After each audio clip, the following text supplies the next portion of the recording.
ইউরোপের সবচেয়ে জনপ্রিয় শীতের মেলার মধ্যে উইন্টার ওয়ান্ডারল্যান্ড হচ্ছে একটা অন্যতম। তো আসলে আমরা সেদিন ফ্যামিলি সবাই মিলে চলে গিয়েছিলাম।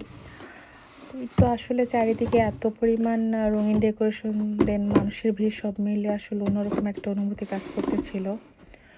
তা আপনি ঢুকলে আসলে খুব বিশাল একটা ফেরিস হুইল, বিভিন্ন রোলার কোস্টার, রোমাঞ্চকর রাইড বিভিন্ন এগুলো পেয়ে যাবেন। আর আসলে বাচ্চাদের জন্য তো ফান এরিয়া আছে, এখানে আপনারা চাইলে বিভিন্ন রাইডে বাচ্চাদের উঠাতে পারেন। তো এর মধ্যে আমার আইস স্কেটিংটা খুব একটা অন্যরকম মানে রাইড রাখছে, যেটা আমার কাছে অন্যতম আকর্ষণ হিসেবে কাজ করছে।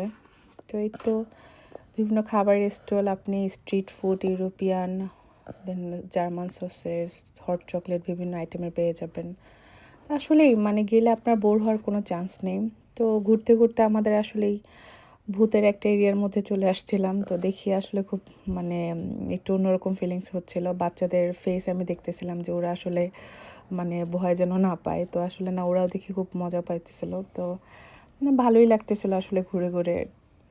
তো আপনারাও চাইলে ফ্যামিলি নিয়ে ঘুরে আসতে পারেন। তো আসলে এত মানে ডিসেম্বর মাসটা এত কালারফুল থাকে এখানে ক্রিসমাসের জন্য, সব কিছুতে ওরা খুব লাইটিং সব কিছু করে রাখে। আর এটা আসলে একটা মূলত পার্ক, এই পার্কের মধ্যে ওরা বিশাল আয়োজন করে যেন সবাই আসলে ঘুরে এনজয় করতে পারে। তো বিভিন্ন রাইড এগুলো থাকে। দেন এছাড়া আপনি লাইভ সার্কাস পাবেন, মিউজিক, স্টেজ পারফরমেন্স সব কিছুই। তো মাঝখানে আসলে আমরাও একটা রাইডে উঠে গেছিলাম। আমার বাচ্চা ওর ড্যাডির সাথে আসলে একটু ফান করতেছিল। তো আসলে লন্ডনের মধ্যে যারা থাকেন তারা ডেফিনেটলি একবার হলেও ঘুরে আসতে পারেন।